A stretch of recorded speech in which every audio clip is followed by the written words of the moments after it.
Hello,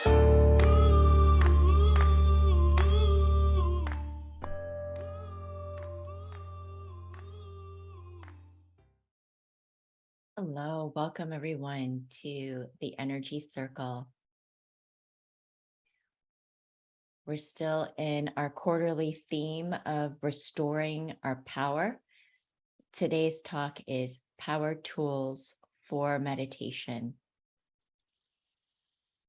Let's talk a little bit about traditional meditation practice and how people used to meditate uh, in ancient times. What was considered a strong practice is having the time and space to really dedicate your whole self to the practice of meditation.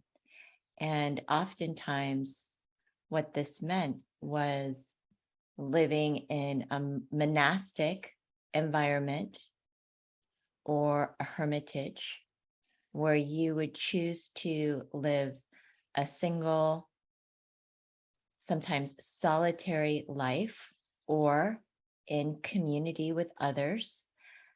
In yogic meditation, it was reserved for men to practice after they finished all of their family responsibilities. So when they were retired, they no longer had to take care of children, and they were essentially relinquished of having that worldly responsibility.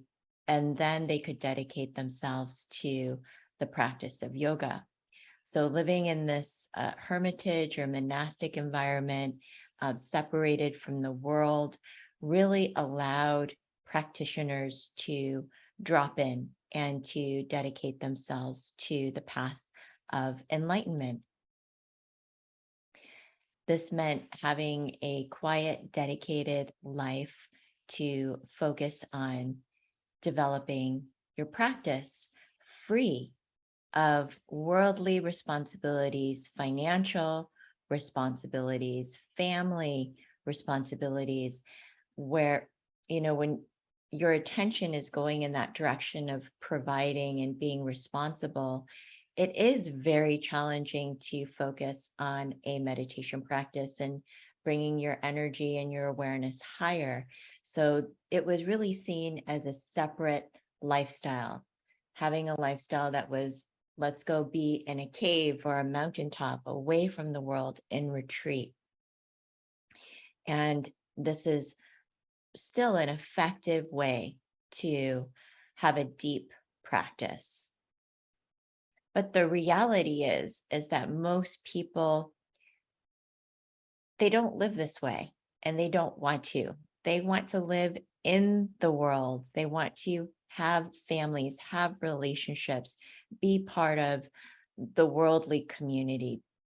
And what does that mean for people who don't either have access to living that way, or who don't want to live that way, where they choose a single life or a solitary life or a life that's completely away?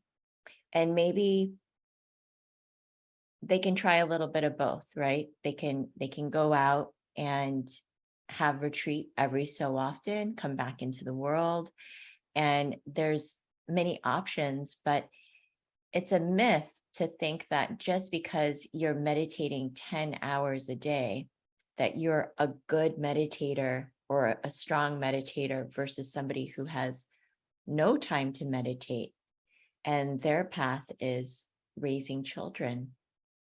That is the path of their life, and that's the love that they're cultivating in their life. So it doesn't necessarily mean that you're a more spiritual person per se, just because you can dedicate the whole day to meditation. It means that you have chosen a particular lifestyle to support the practice. And it is possible to still have an effective practice if you don't have that kind of time and space.